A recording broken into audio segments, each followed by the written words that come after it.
আসসালামু আলাইকুম। এখন শুনবেন সংবাদ শিরোনাম। হামে 2 জেলায় আরও 5 শিশু মৃত্যু। কুমিল্লায় আইসোলেশন ওয়ার্ডে শয্যা সংকট। ওষুধ ও অক্সিজেনের অভাবে ব্যাহত চিকিৎসা সেবা।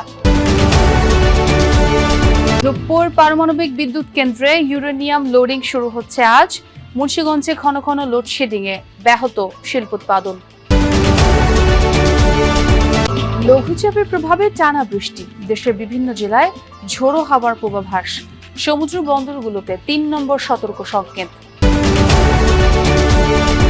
নাফ নদী থেকে 9 মাসে 322 জনকে অপহরণ করেছে আরাকান আর্মি। জেলেদের নিরাপত্তায় নিজ সীমায় টহল বাড়িয়েছে কোস্টগার্ড। এখন শুনবেন বিস্তারিত। হামো উপসর্গ নিয়ে 2 জেলায় আরও 5 শিশু মৃত্যু হয়েছে। এর মধ্যে ময়মনসিংহেই প্রাণ গেছে 3 জনের। 24 ঘন্টায় ময়মনসিংহ মেডিকেল কলেজ হাসপাতালে নতুন করে ভর্তি হয়েছেন 32 জন, চিকিৎসাধীন রয়েছেন 74 জন। এদিকে বরিশাল মেডিকেলে হামো উপসর্গ নিয়ে 2 শিশুর মৃত্যু হয়েছে। নাটোরেও দিন দিন বাড়ছে হাম আক্রান্ত রোগীর সংখ্যা।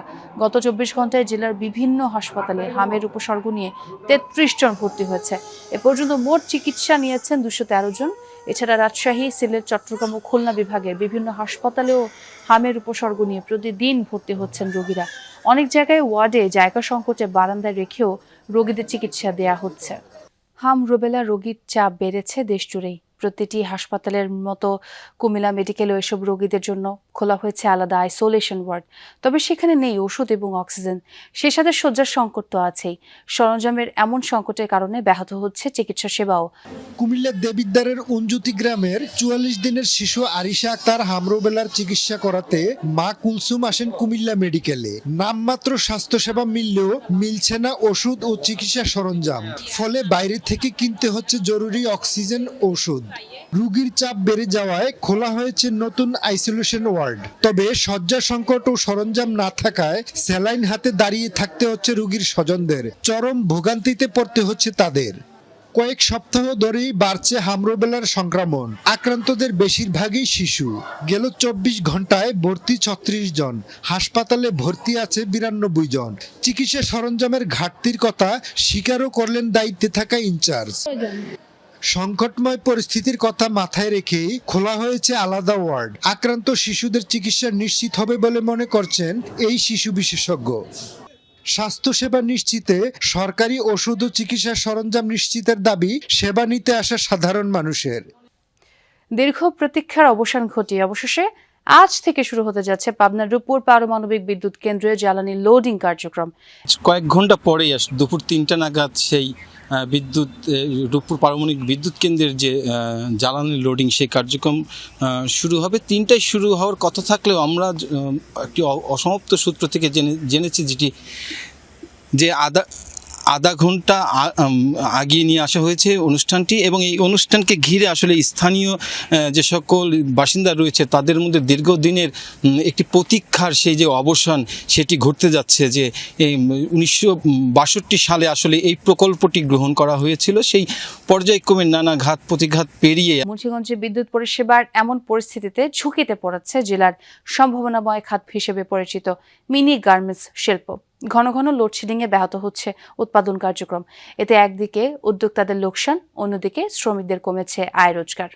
বিদ্যুৎ না থাকায় অচল মেশিন, তাই অলস সময় কাটাচ্ছেন মুন্সিগঞ্জের মিনি গার্মেন্টস কর্মী মিয়া চান। তার মতো বাকিদেরও একই অবস্থা। অথচ ঈদের আগে এই সময় মিনি গার্মেন্টস পল্লীতে দিনরাত পোশাক তৈরিতে ব্যস্ত থাকার কথা। সদরের পঞ্চসার, রামপাল সহ আশেপাশের ছোট মাঝারি 5 থেকে 7 শতাধিক এমন মিনি গার্মেন্টস রয়েছে, যেখানে তৈরি হয় কয়েকশো কোটি টাকার সুতি সহ বিভিন্ন ধরনের পোশাক। স্থানীয় চাহিদা মিটিয়ে এসব পণ্য যায় বিভিন্ন জেলাতেও। বর্তমানে তীব্র লোডশেডিং এ উৎপাদন নেমে এসেছে অর্ধেকেরও নিচে। কেউ কেউ জেনারেটরের ব্যবস্থা করলেও বাড়ছে উৎপাদন খরচ, ফলে লোকসানের আশঙ্কা উদ্যোক্তাদের। পল্লী বিদ্যুৎ সমিতির তথ্য মতে জেলায় প্রতিদিন 202 মেগাওয়াট বিদ্যুতের চাহিদা থাকলেও ঘাটতি 30 থেকে 40%। সেই ঘাটতি সমন্বয় করতে হচ্ছে লোডশেডিং। জরুরি ক্ষেত্রগুলোতে সার্বক্ষণিক সঞ্চালন ঠিক থাকলেও মিনি গার্মেন্টসে নিরবিচ্ছিন্ন বিদ্যুৎ দেওয়া যাচ্ছে না বলে জানায় কর্মকর্তারা। জেলায় প্রায় 15,000 পোশাক শ্রমিক কর্মরত মিনি গার্মেন্টসগুলোতে। চাপের প্রভাবে আজও দেশের বিভিন্ন স্থানে বৃষ্টি হচ্ছে। চট্টগ্রাম, কক্সবাজার, মোংলা ও পায়রা সমুদ্র বন্দরকে 3 নম্বর স্থানীয় সতর্ক সংকেত দেখাতে বলা হয়েছে। দেশের বিভিন্ন জেলায় ঝোড়ো হাওয়া ও বজ্রসহ বৃষ্টির পূর্বাভাস দিয়েছে আবহাওয়া অধিদপ্তর। এসব এলাকার নদী বন্দরগুলোকে 2 নম্বর নৌ হুঁশিয়ারি সংকেত দেখাতে বলা হয়েছে। তীব্র গরমের পর কয়দিনের বৃষ্টিতে স্বস্তি ফিরেছে, তবে সকালের বৃষ্টিতে ভোগান্তিতে পড়েন কর্মস্থলমুখী মানুষ ও শিক্ষার্থীরা। চট্টগ্রাম, কুমিল্লা সহ কয়েকটি জেলায় বিভিন্ন এলাকায় দেখা দেয় জলাবদ্ধতা। বজ্রপাতে প্রাণ বাঁচাতে সতর্ক থাকতে পরামর্শ দেওয়া হয়েছে মাঠে কাজ করা কৃষকদের। রবি ও সোমবার 2 দিনে দেশের বিভিন্ন জেলায় বজ্রাঘাতে প্রাণ যায় 21 জনের। এদিকে সিলেট অঞ্চলে আগাম বন্যার শঙ্কায় দ্রুত হাওরে ধান কাটার পরামর্শ দিয়েছে পানি উন্নয়ন বোর্ড। চট্টগ্রামের সকাল থেকে বৃষ্টিতে বিভিন্ন এলাকায় জলাবদ্ধতা সৃষ্টি হয়েছে। একই অবস্থা কুমিল্লারও। তো 20 মিনিট আগে থেকেই চট্টগ্রামের সড়কগুলোতে কিন্তু একেবারে হেডলাইট জ্বালিয়ে যে গাড়ি চালানোর যে অবস্থাটি সেটি সৃষ্টি হয়েছে, অর্থাৎ অন্ধকারে ছেয়ে গেছে পুরো এলাকাটি। যে এলাকাটিতে বর্তমানে আছি আমরা এই মুহূর্তে চট্টগ্রামের প্রবর্তক মোড় এলাকায় রয়েছি। এই জায়গাটিতে আমরা দেখতে পাচ্ছি যে একেবারে হাঁটু পানিতে, কোমর পানিতে ডুবে যাওয়ার যে অবস্থাটি সেটি সৃষ্টি হয়েছে। শুধু চট্টগ্রাম শহরের প্রবর্তক মোড় নয়, শহরের অধিকাংশ এলাকা আমরা দেখেছি পানিতে তলিয়ে যাওয়ার মতো যে অবস্থা সেটি সৃষ্টি হয়েছে। এতে করে স্কুল ছুটি হওয়ার পর তাদের যে অভিভাবকরা সন্তানদের তারা যেমন কষ্টে পড়েছেন, একই সাথে চট্টগ্রাম শহরের হাসপাতাল এরিয়া খ্যাত প্রবর্তক মোড়ের আশেপাশে চলাচলরত গাড়ি চালক থেকে শুরু করে সাধারণ পথচারী থেকে শুরু করে সবাই একেবারে। টেকনাফের নাফ নদীতে মাছ ধরার সময় বাংলাদেশি জেলেদের অপহরণের ঘটনায় উদ্বেগ উৎকণ্ঠা জেলে পাড়ায়।